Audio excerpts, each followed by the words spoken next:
Radio Wasteland, the best in absolutely anything, anywhere, bar none. I'm your host, Chauncey Howard. This is my co-host, Kara Kittrick. How are you doing today, Kara? Good. I'm just chilling here. Nothing new and exciting in your world? Chauncey, who do you think you're talking to? I don't know. Somebody I live vicariously through you. So, I mean, it's like.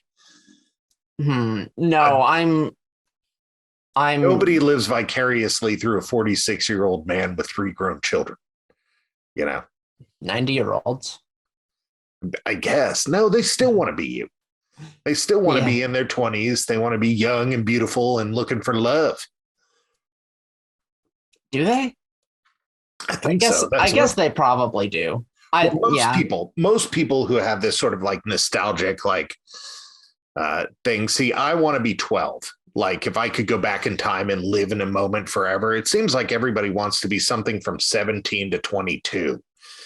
Yeah. But if I could go back in time and live in a moment forever, it'd be drinking straight from a 2-liter, eating pizza and watching Doctor Who at 3 a.m. It's like quite right. But see, I think normally when people say stuff like that, they're not envisioning themselves being, 12 or 17 or whatever. Again, they're envisioning themselves as they are now with all the knowledge they have now, just with the responsibilities and health of a much younger person. It's like they want it all. But I don't want to go back to being 12, because I had like 12-year-old problems, which now would be easy to deal with. But at 12-year-old problems aren't problems. Well, they are if you're 12. I was at okay. First of all, I got to talk about the 2 things you just said here. The first thing was they want to go back as they are now. Most of what I want to get rid of is the knowledge I currly have of how much life sucks. Okay, well, I think you're different. To a time you're different than the norm.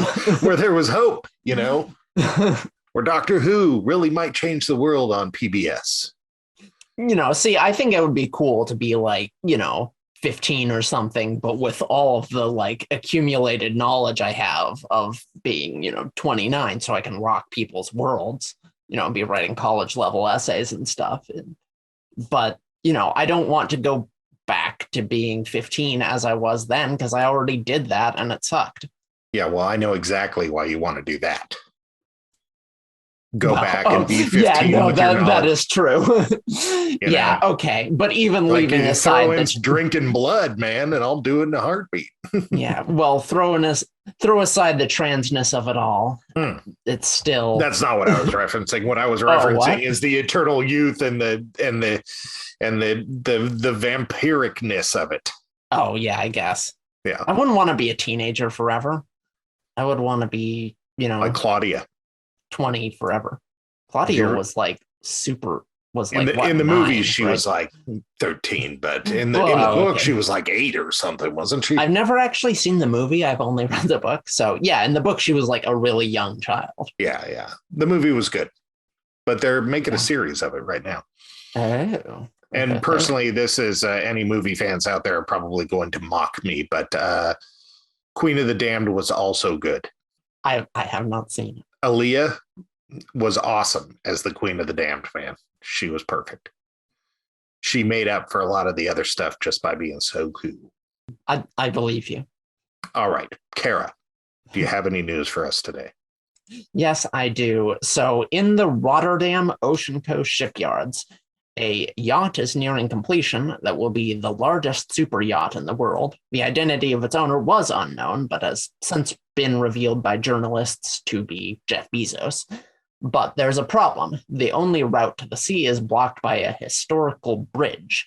Most ships can fit under it no problem, but not this one. So the city has agreed to temporarily demolish a portion of the bridge, they say for no more than 2 weeks until it is rebuilt. This has locals in an uproar, and 20,000 people have joined a Facebook event to throw eggs at the yacht from the canal edge as it leaves for the sea. Ocean Co. says this project has brought a lot of money into the city, but locals are unimpressed. Said the organizer of the Facebook event, quote, "Normally, if your ship doesn't fit under a bridge, you make it smaller. But when you happen to be the richest person in the world, you just ask a municipality to dismantle a monument. That's ridiculous." The author of a book about the bridge said to the New York Times, quote, "It's a working class town, and they all know that Jeff Bezos exploits his workers. So people say, why should this guy be able to demolish the bridge for his boat?" Even having a super yacht, just the mere fact of having a super yacht is like, I don't know. Right. Yeah. No, Can I agree. screw you, Jeff Bezos, on the radio? You know, I don't know. Go ahead. Go ahead. Well, yeah. I was going to say, I'm pro luxury. I'm a hedonist. I think it's good for society to have luxuries. I think it's good to have fancy restaurants, totally. Yeah. Big budget movies, fancy, hotels, whatever. It's pretty much all I live for at this point.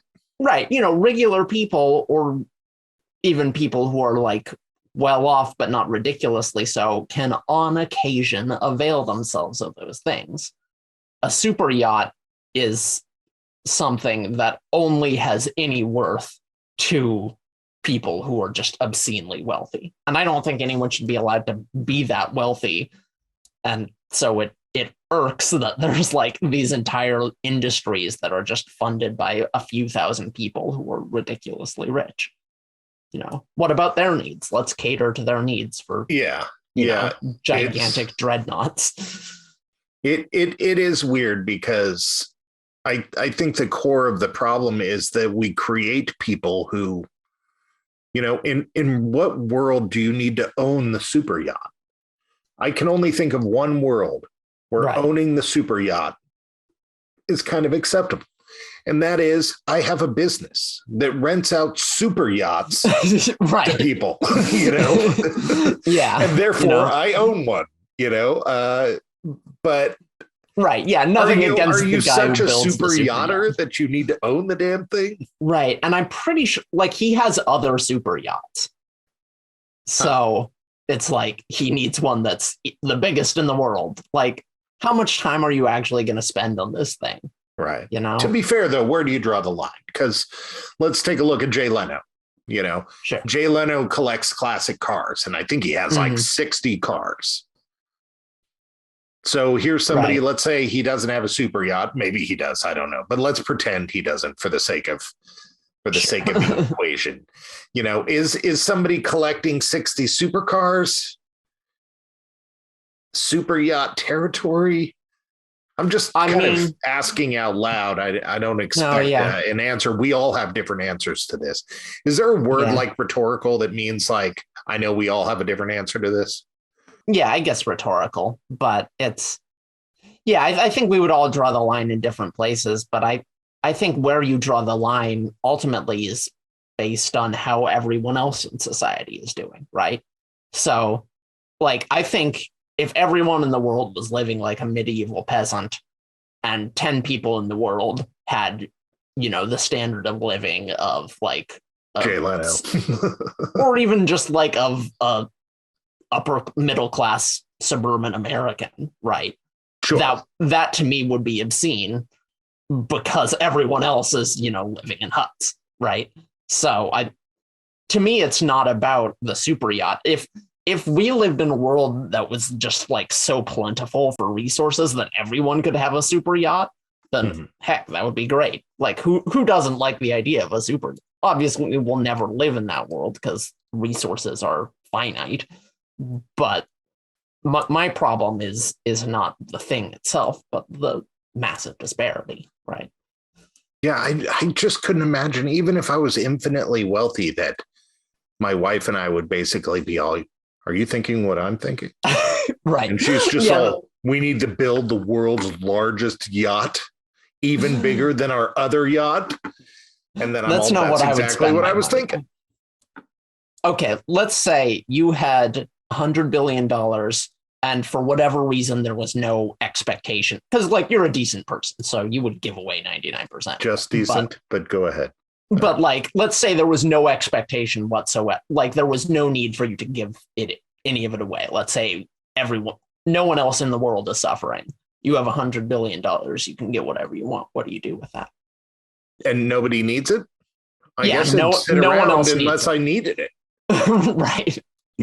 But there would be no point where I needed to own a super yacht. Now, don't get me wrong. I know I feel the need to throw this out now that we have haters online, but We have haters just online? because I huck out an opinion, I'm just thinking out loud. I don't know. Maybe there's some sort of perfect world of like where we all have super yachts and we're all friends and stuff. Maybe that exists. I don't know.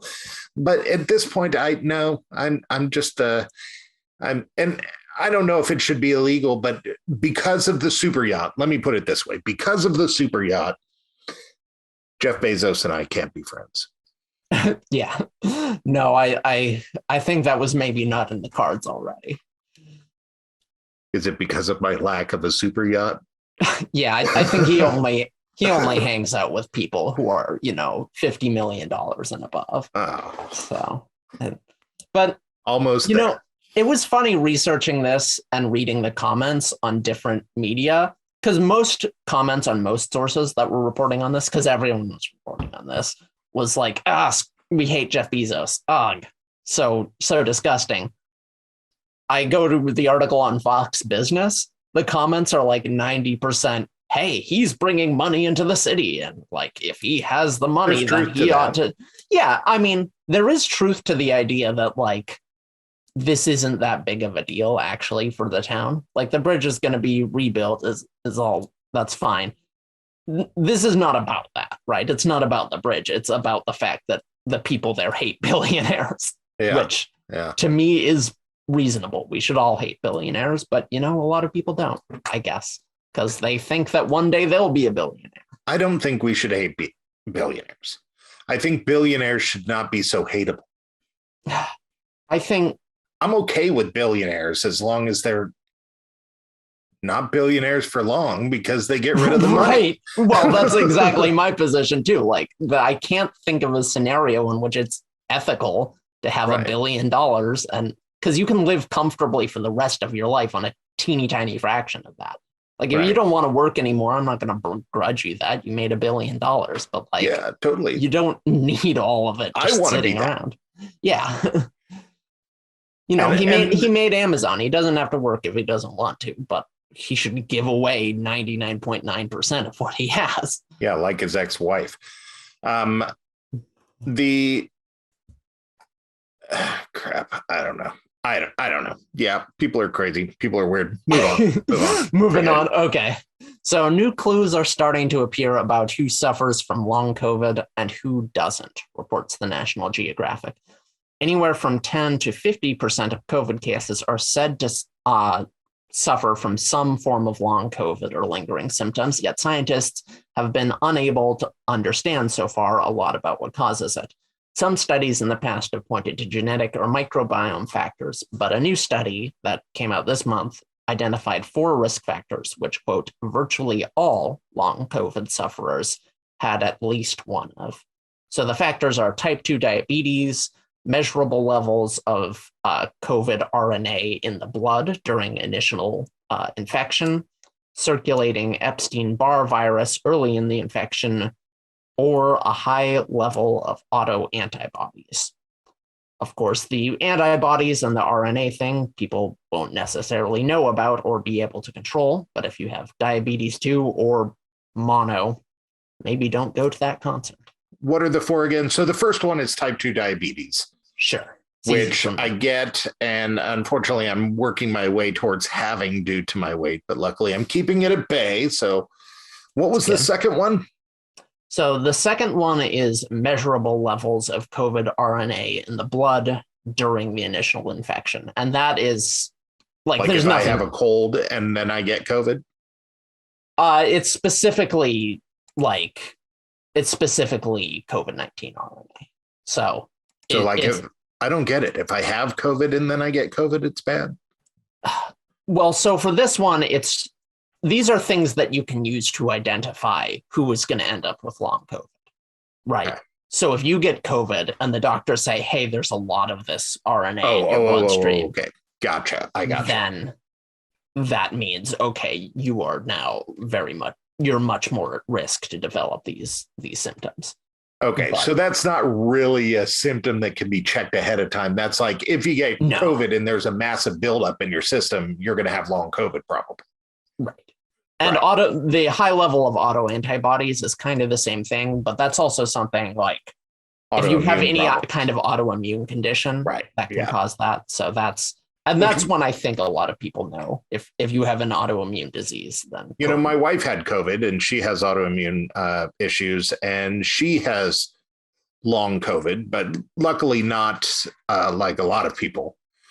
She basically, her taste and smell is still just not right from like 6 months ago. I don't know if that counts as long COVID. I'm not trying to belittle, people with, because I do work with a guy who basically on and off will lose all energy. Like he'll be back to himself, and then one day he can't make it out to the mailbox and back without feeling like he's pushing himself. And this is a guy who 2 years ago hiked to the top of Mount Kilimanjaro. So he's not like, wussy. Yeah. So remember, 10 to 50% of COVID cases, like that's a lot of cases. But I looked into it because I'm like, that's crazy. But not all long COVID is like you're debilitated forever.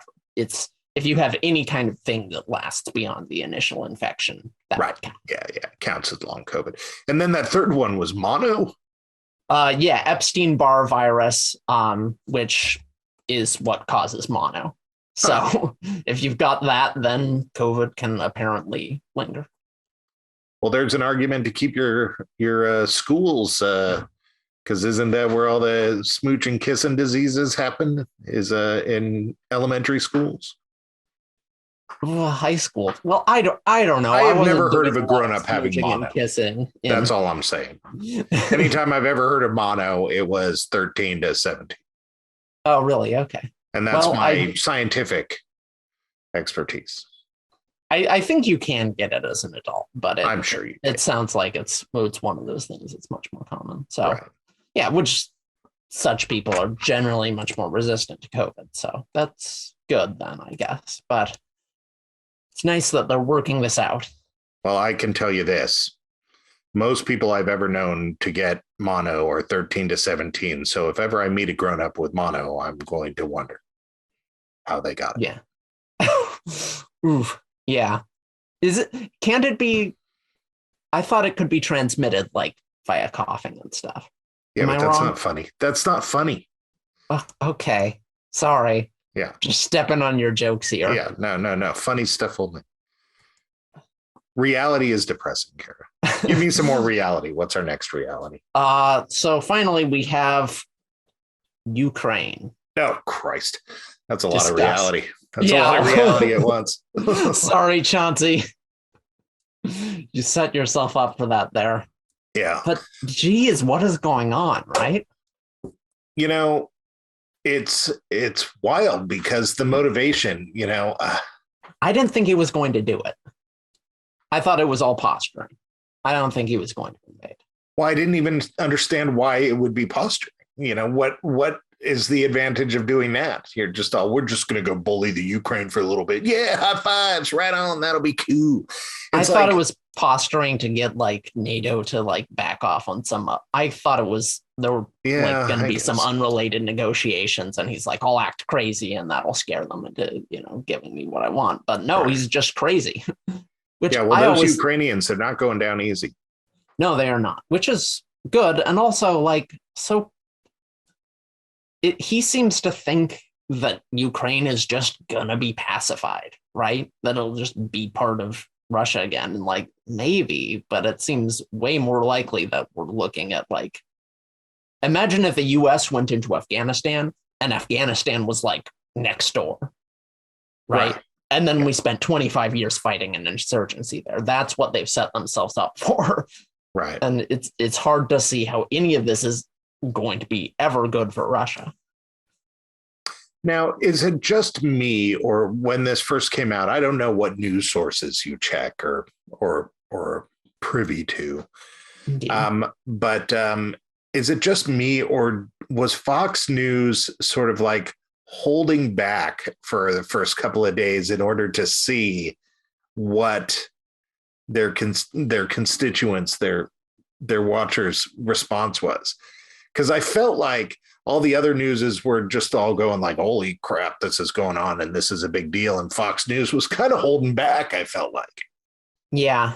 I mean, I know that Tucker Carlson has been Well, that very, guy's an idiot. well, yeah, but he's been very, I mean, show me a right wing pundit and I'll tell you that they're an idiot. I think Carlson is worse than most, but he has been very like, Putin is not that bad. He's not a big deal, and what he's doing is reasonable. So I think there is a segment of mostly the sort of alt right who like Putin and basically think that.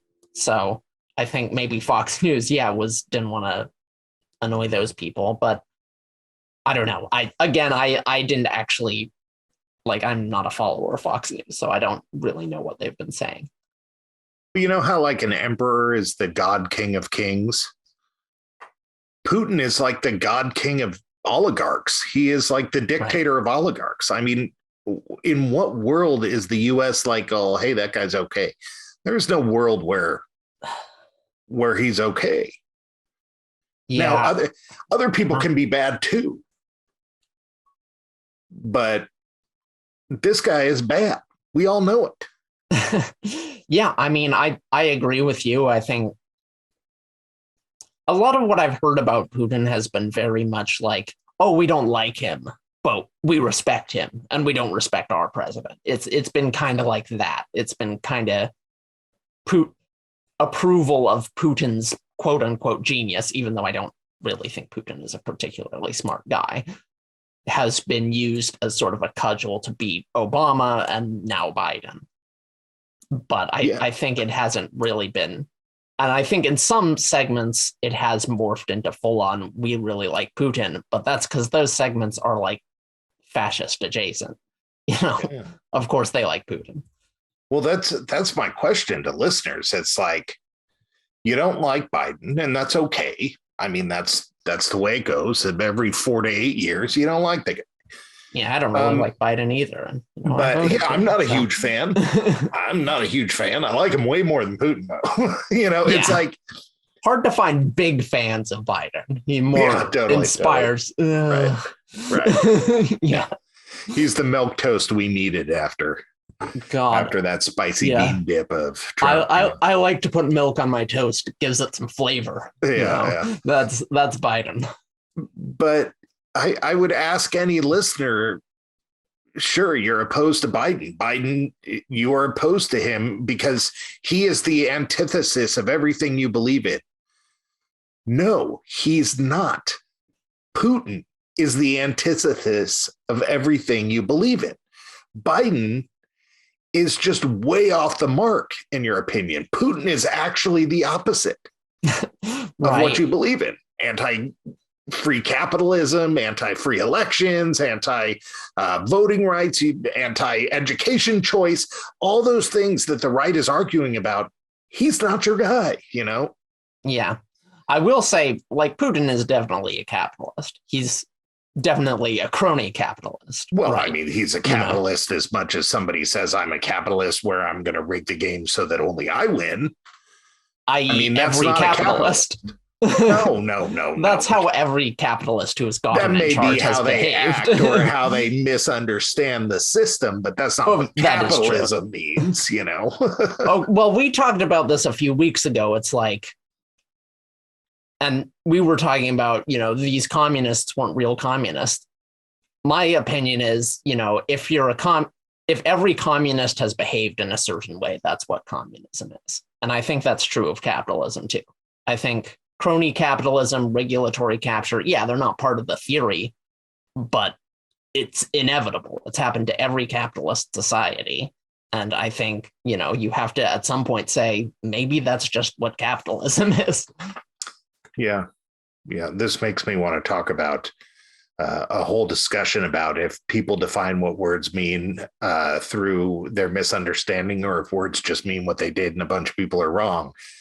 But I don't want to go there. I want to stick with the Ukraine and how people are feeling about it, because it seems like any time that there's like a big altercation with a foreign power, World War III gets thrown around. Right. And I think people are concerned about that. And yeah, But a lot of them seem kind of excited about it too. You know, Yeah, when we lived down in Reading, there were all the big fires, right? And my daughter was unhappy living in Reading, and she wanted her life to change. She wanted our house to burn down. She was basically hoping our house would burn down, so that there was an excuse for our entire lives to change. And so I think about people, maybe they're doing that. I don't know. Yeah.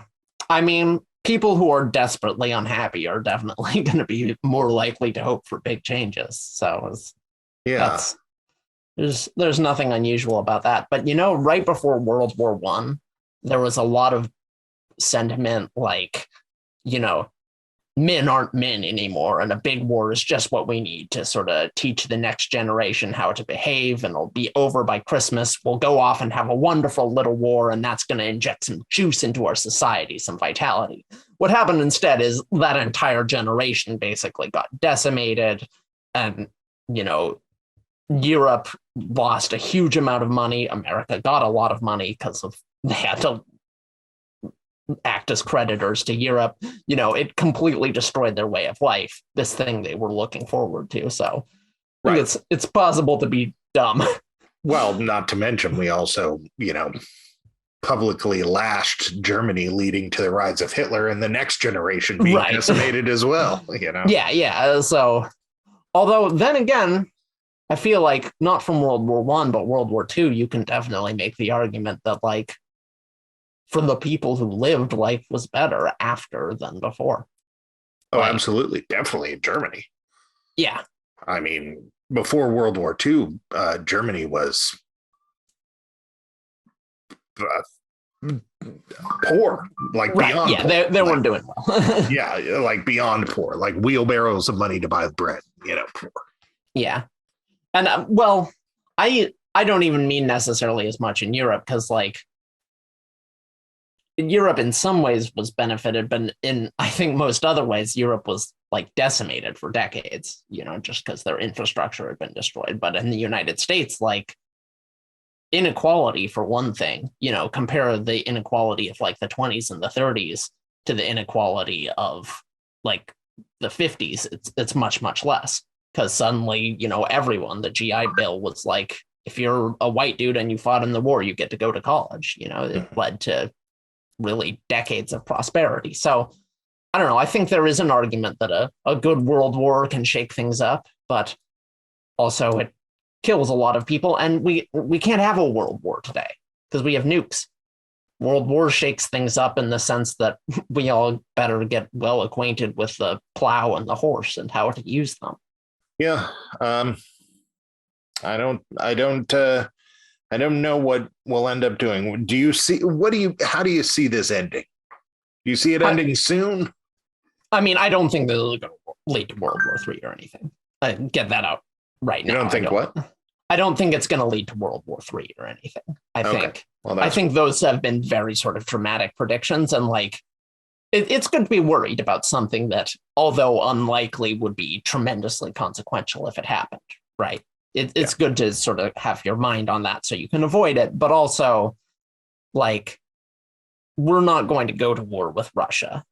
If they invade a NATO state, then I don't know. But I don't think Putin's going to do that. They invade NATO space, yeah. Right. Well, for all the listeners on the conservative radio stations that we're on, you heard it here first. The millennial said it's not leading to World War III. So you can relax. Thank God. I mean, I have been widely applauded for my general knowledge of all topics. So that's not true. Wasn't it just a few weeks ago that you were saying we shouldn't talk about anything except for the two things that we actually know about? Yeah, but it's talk radio, so yeah. I think as long as we repeatedly mention to our listeners, this is, you know, radio for and by dumb people. Right, yeah. You know? Well, I think that's really what the world needs, you know, is basically normal people talking about stuff and not hating on each other while they talk about it, you know? And we're just hating on the people who aren't in the room.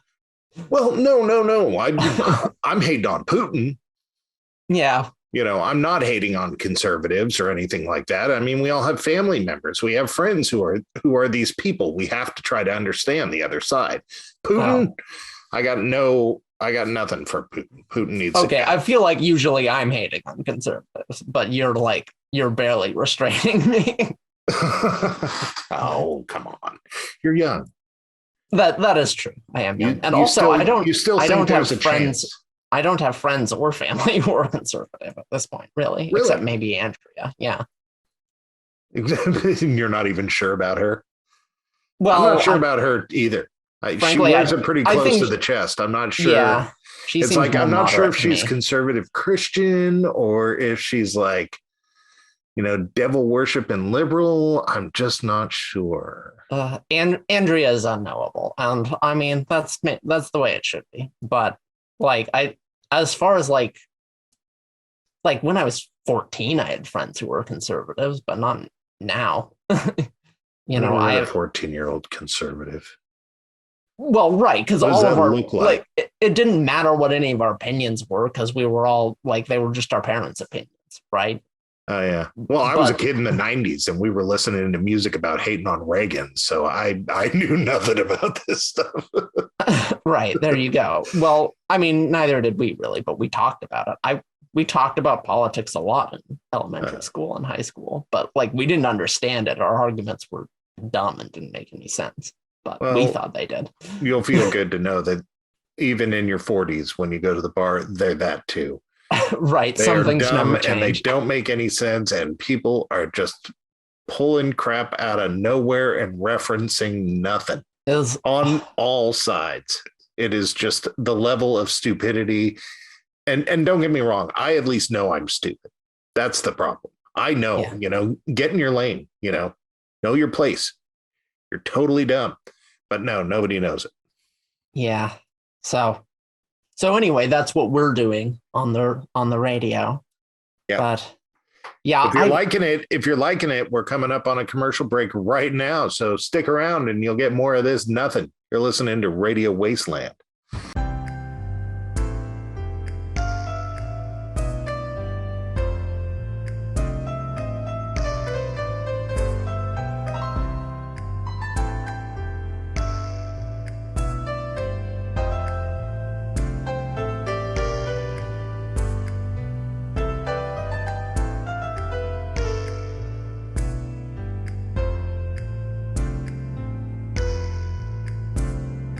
All right, welcome back to Radio Wasteland. Kara, why don't you tell me about a little mythology? All right, so today we're talking about foxes with 9 or fewer tails in various Asian folklore, including the kitsune in Japan and the kumiho in Korea. In these myths, the more energy a fox spirit accumulates, the more tails it has, up to 9. They can shapeshift, sometimes becoming a beautiful woman, and were seen similarly to fair folk in Europe as mischievous spirits who sometimes did good and sometimes evil.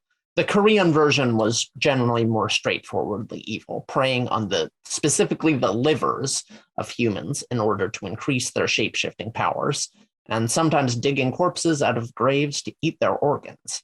Also in the Korean version, the fox uses a magical marble to absorb human energy by sending it into the mouths of the humans, usually with a kiss while transformed, then pulling it back with their tongue. However, a human that swallowed the marble could gain a bit of that magical fox power and knowledge. It's said that a kumiho who gains enough energy by preying on humans can permanently become human and lose their evil character. And there are, even to this day, many Korean movies and TV shows about this, such as the 1994 horror film The Fox with 9 Tails and the 2010 drama My Girlfriend is a Gumiho. I can think of another movie that has these in it. A very popular movie. They're in Shang-Chi.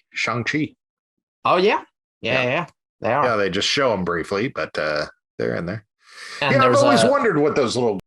There's also a Chinese version, actually, but it's really different. So I didn't go into it, but it's right. Basically the thing it has in common is the 9 tails, but otherwise it's very different. Yeah. And then, of course, you can't leave out the Sonic the Hedgehog. Of course, Tails. Yeah. And also Pokemon.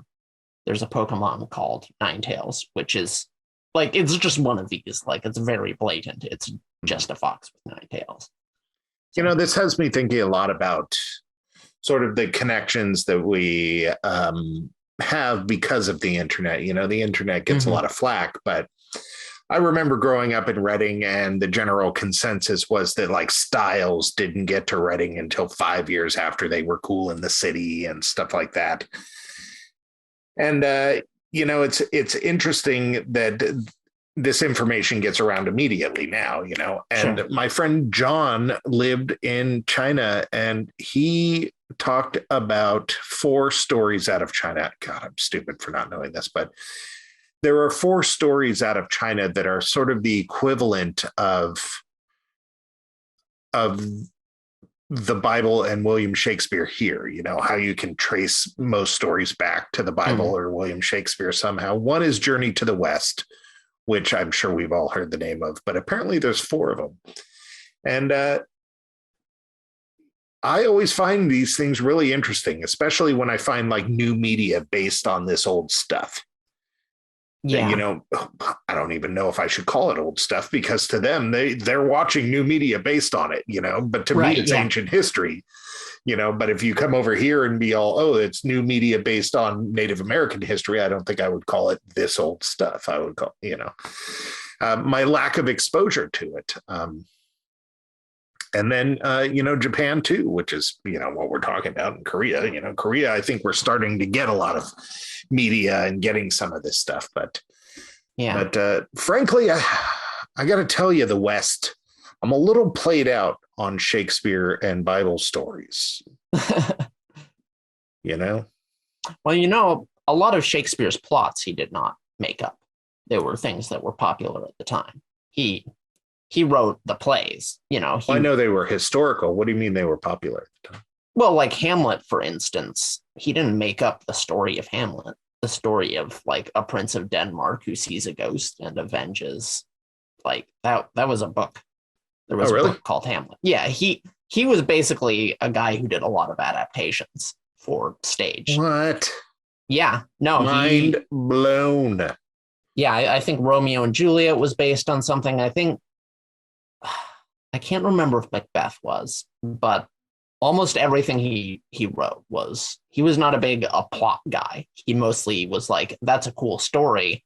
I think I can do it really well on stage. And, you know, this made sense for the time because stage plays were sort of the equivalent of like blockbuster movies now. Oh, right. So it's like if a story has made it, like they'll make a blockbuster movie. Well, they made stage plays. Right. So Shakespeare was like the Harvey Weinstein at the time.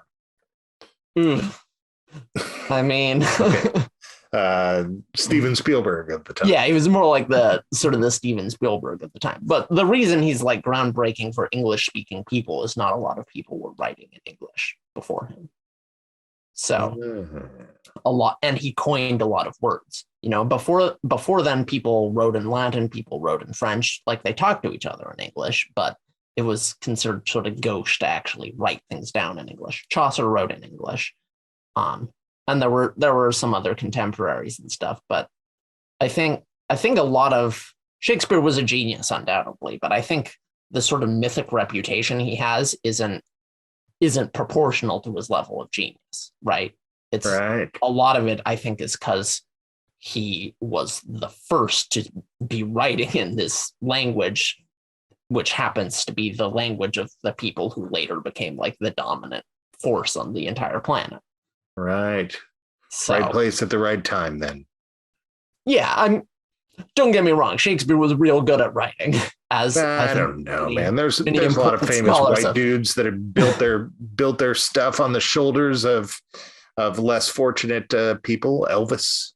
Elvis is very much that. Elvis is the one you went to? Well, yeah, okay. He very much did, left a lot of people in the dirt after he took their songs, No, yeah. So, also to be fair, Shakespeare was not like stealing indigenous, like he was taking stuff that was like well-known classics at the time, right? Right. Like he didn't steal anything from anybody. All right, fine. I'll give him a break. I'm just really disappointed that he's not the guy. I'm really disappointed.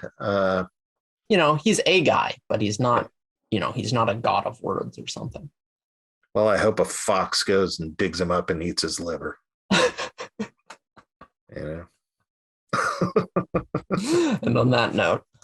All right, you're listening to Radio Wasteland. Come on back next week. It's going to be crazy.